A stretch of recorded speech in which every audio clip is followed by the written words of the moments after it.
Now go! Let the legend come back to life.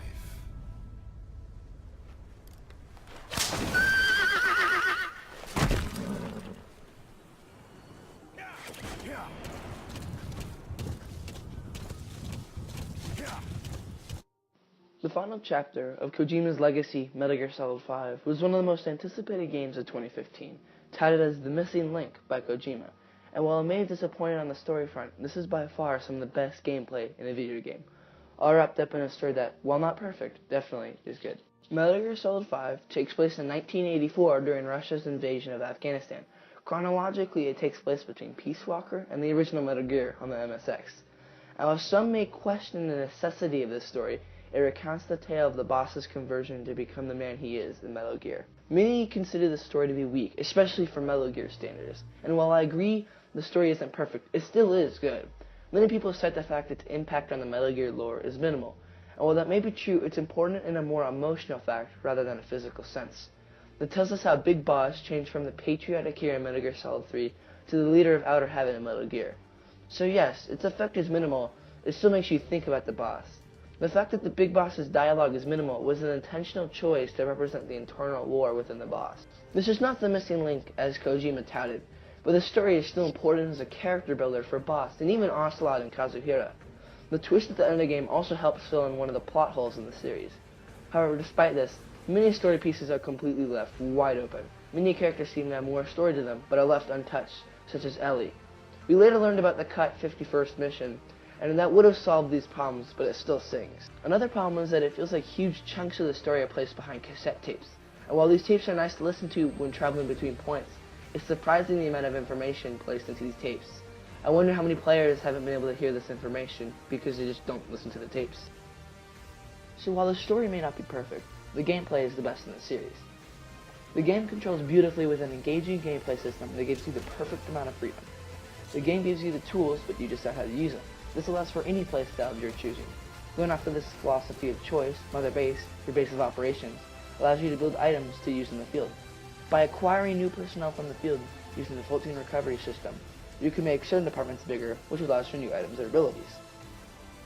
If you play aggressive, you can invest into lethal, loud equipment, but if you take the stealth approach, you can invest in the silent gear, such as sleep grenades and suppressed pistols.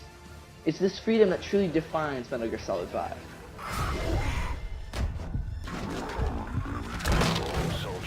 The areas of Afghanistan and Africa, while large, have small, dense pockets of enemies within outposts, villages, and bases. These areas are constructed in a way with the environment that incites planning, improvisation, and variety. Each outpost has multiple entrances to pick from, that sometimes the best choice is to scout out beforehand and enter from the least guarded area. Once again, freedom is a defining characteristic of this game.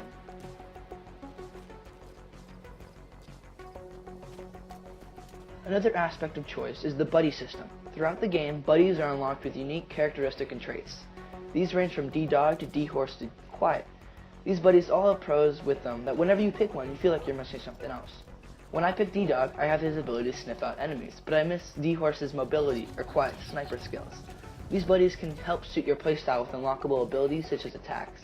For example, I could have D-Dog kill someone, or I could just have him knock him out. Or I could have him float to him. It's these things that you need to plan out before your mission.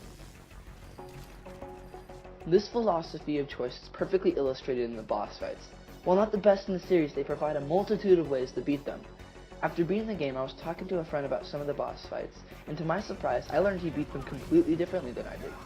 These fights can be some of the scariest, most tense moments in the game, due in part to the representation in the game and their build-up as enemies. It's this kind of storytelling Kojima is masterful at. One other aspect of Metal Gear Solid 5 is the multiplayer. This consists of MGO and FOBs. MGO, or Metal Gear Online, is a service that allows teams of players to play different modes that revolve around capturing points or stealing items. To be blunt, MGO is completely forgettable, so are the FOBs. FOB, or Forward Operating Base, allows you to invade other players' bases and vice versa. They can steal supplies and even recruits. So to prevent this, you invest in security. However, along with MGO, FOBs are completely forgettable. I never invest in my security because I don't really care. Whenever I'm stolen from, my losses are usually minimal and inconsequential. Honestly, I wish the money placed towards developing these two aspects was placed more towards the story and content for the base game. Even with these flaws, Metal Gear Solid 5 is still excellent. The enriching and powerful gameplay, the deep and thoughtful story, all of it impacted me for the better. While it is debatable if this is the best Metal Gear, it is certainly one of the best games of 2015, as well as one of my favorite games of all time. Here's to you, Big Boss.